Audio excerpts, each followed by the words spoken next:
Hi, it's Chris with Implied Music. Where to begin? Well, we've been looking at a lot of things.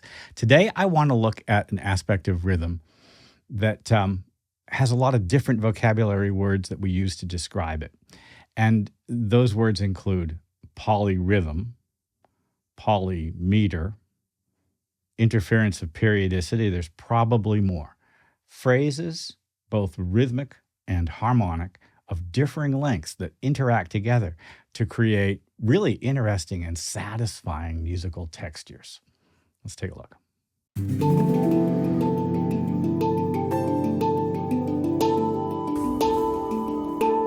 It's been hot here, and so last night I slept with the windows open, and at 3 a.m. I woke up to this, and it really wasn't just this. It was, we'll add something, this. 2 crickets at differing paces, creating an interactive rhythm. There actually was a lot going on in the background as well. The natural world is full of rhythm.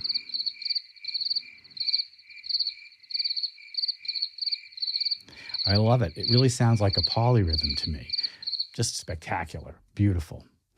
As a young music student, one of my first sort of transformative experiences wasn't in the music studio or at an instrument, but at a pond, a frog pond. It was late at night, and tree frogs were up in the trees, and there must have been hundreds, maybe thousands. And as I walked sort of closer and closer to the pond, the frogs first stopped, and then as I stood there, started again. And as they started, each frog had its own little call, its own little individual rhythm. And they weren't just, mono. It was like ridiculously stereo because they were in front of me, far away, some were behind, some above. Years later at Esalen, I had a similar experience at the pond there, and I actually had my recorder with me. These are, sort of regular frog pond frogs as opposed to tree frogs. So they're not as musical. They're not as chirpy and beautiful. But that irregular but somehow satisfying interaction of rhythms is baked into the human experience in our bodies and in our cognitive awareness. In fact, like the frogs, they won't sing unless things are safe and still. Our bodies feel comfort when those rhythms are taking place in the world around us, when the birds sing here and there, they're not afraid of predators. Well, weirdly, music has a job to do spiritually and emotionally, and polyrhythms have a job to do for us that way too. Let's take a look at a few of the techniques that sort of we've come to use, techniques that are really kind of drawn from the natural world. The first one I want to look at is a technique popularized, I don't want to say popularized, but sort of, pioneered by Steve Reich. And it's a hard one to perform. I'm going to play a couple of piano lines, and we'll talk about it as we go. So phasing is a simple process where 2 of the same musical phrases or rhythmic phrases, I suppose you could do it on drums. Reich initially did it with tape loops and then went to drums and then finally melodic phrases. 2 identical phrases begin at the same time and loop together. But gradually one of them gets a little bit faster until now it's out of sync by an 1/8 note.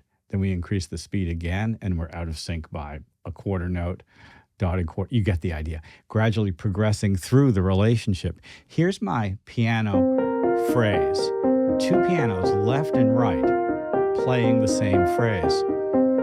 And here you're hearing them pretty much exactly together. I'm doing the best I can.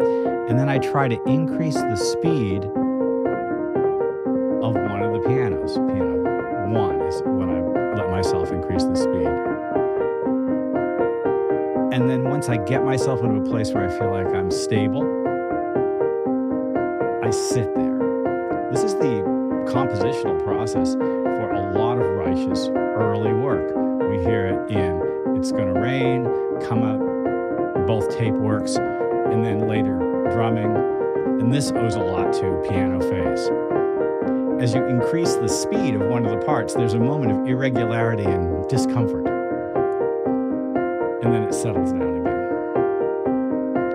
You can try this yourself, and Reich, when he goes to teach, often teaches a piece called clapping music, where you're just clapping a simple rhythm and doing it with your body. That irregularity, sort of unsettling, and then it coalesces again. We're getting a resultant melody, aren't we?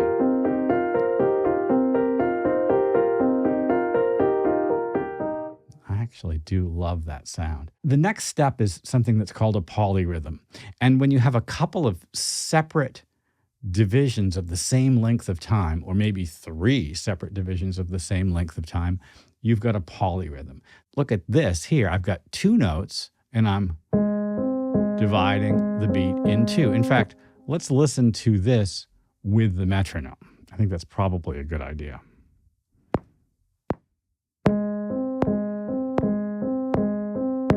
The same amount of time now divided in 3.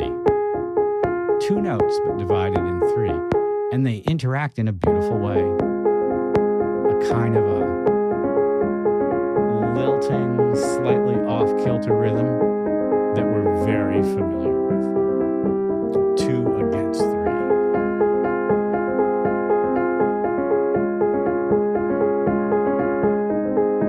This is a classic felt glass technique, especially chose those chords to give you a sense of that.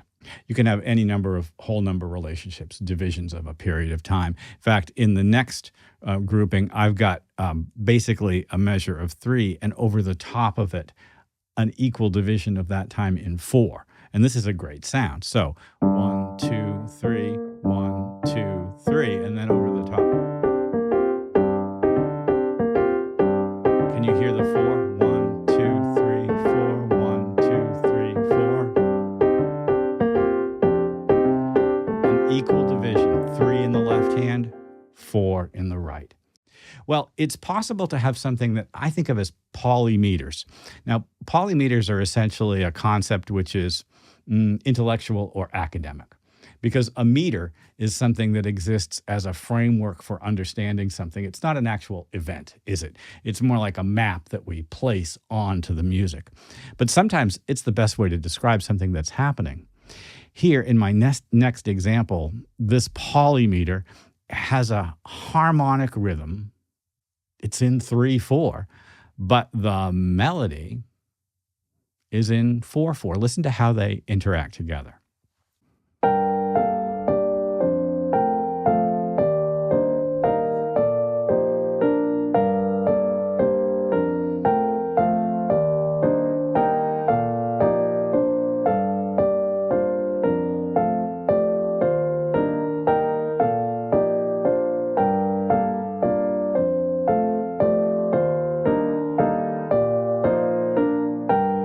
What you just heard was one long phrase. And it's kind of beautiful. It feels like it's in a settled place, and yet it constantly keeps turning, like we're looking at a kind of a shifting jewel from a number of sides. When you look at the bass notes, it's easy to picture what's happening. The roots, G, F, E flat, and B flat, create the sort of harmonic framework, and each one of those is 3 beats long. I got a bump, bump, bump, bump in the yellow. Meanwhile, on the top, this melody, 1, 2, 3, 4, 1, 2, 3, 4, is kind of crossing the bar line, crossing the imaginary map that we've established. This is a kind of interference of periodicity. The 2 periods of the respective phrases interact in a way that interferes with each other and creates a longer resultant phrase. It's a lot of word salad, but how beautiful is this? Let's just listen again.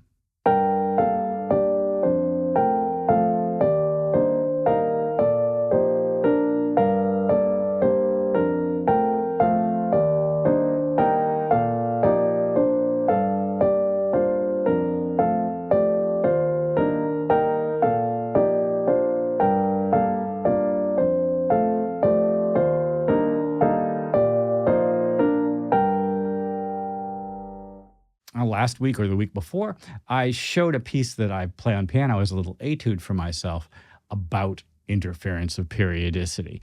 And it used a very simple concept, which was a left hand that descended at alternating twos, kind of 4 beats in each, and then a right hand that just stayed in place, one triad, a D minor triad as it happened. Listen to the left hand here. I wonder if I can use the metronome here to help us. This is right on the clock. You hear it?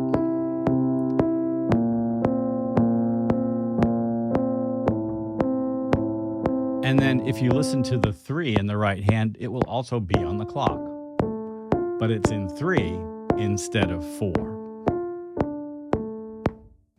Together, I'm alternating hands so they're offset by an eighth note. You hear how that works?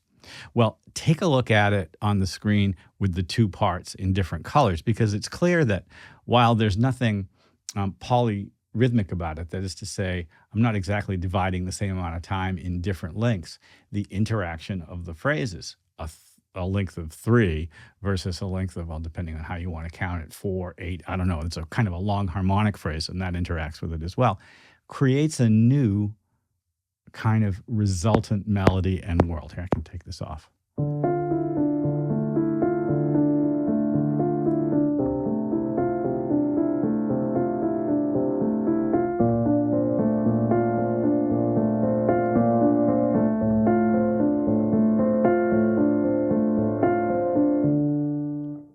Again, just really beautiful. This is something that I'm very interested in my own composition, and which shows up in bits and pieces in composers of every period. Composers have always been interested in the division of time, in observing how the natural rhythms of our own lives, the natural rhythms of nature and our bodies interact. And of course, they don't interact in structured, regular, rigid ways. They interact in fluid ways that create new moments, surprising moments that can be very satisfying and delightful. If we're careful about how we manage it, it can be part of our artistry. I hope this has been useful. Like and subscribe, ding the bell. You'll be notified when I do my videos, and I will see you next time.